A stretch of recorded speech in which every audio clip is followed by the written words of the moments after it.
It's a big loss for those living on the street, as the Thunder Bay Shelter House has announced the end of its street outreach service due to funding pressures.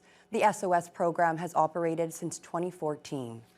But another organization, Elevate NWO, is now fundraising for a new van to support its own street outreach work. Lee Noonan reports. The SOS van hasn't been on the road since June, but now the program is being ended for good. Shelter House Executive Director Cal Rankin says the organization has had to prioritize their core activities of sheltering and feeding people in the face of reduced funding, declining donations, staffing challenges, increasing expenses, and growing need.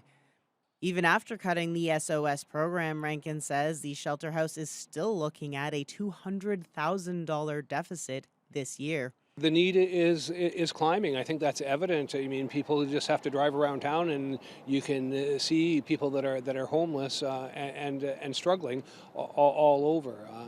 I mean, the lack of housing is contributing to that. The SOS program had provided food and supplies and offered transportation to people living on the streets of Thunder Bay, services that are particularly crucial as the mercury drops. It's going to cost people some lives, because there's people at 10, 11 o'clock that need to go to the hospital, or especially when it gets cold out, they sit down, they fall asleep because it's cold. These are all people. It's not like you can lift a rug and kick dirt under it. No, you can't do that. So you can't stop.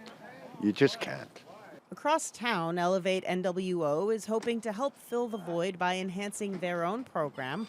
One member of Elevate's street outreach team spoke about the impact of losing SOS. People, we get stranded, and that was a big help.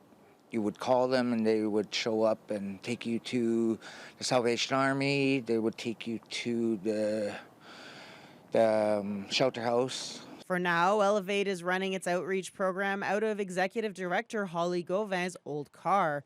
They're looking to raise $80,000 for a new specialized van. Gauvin says they intend to continue offering street outreach even after their program funding runs out on October 31st. But she's worried about the impact of funding shortages on programs that support the homeless. We're going to continue to see an escalation in infectious diseases. We're going to continue to see an escalation in people having to access emergency health care. We're going to continue to see people camped out outdoors during 40 below weather, and that is going to be a risk to health and life. Anyone wanting to donate to the new van fund can come by Elevate's offices at the back of 106 Cumberland Street between 9 and 4, Monday to Friday, or just keep an eye on their Facebook page. Lee Noonan, TBT News.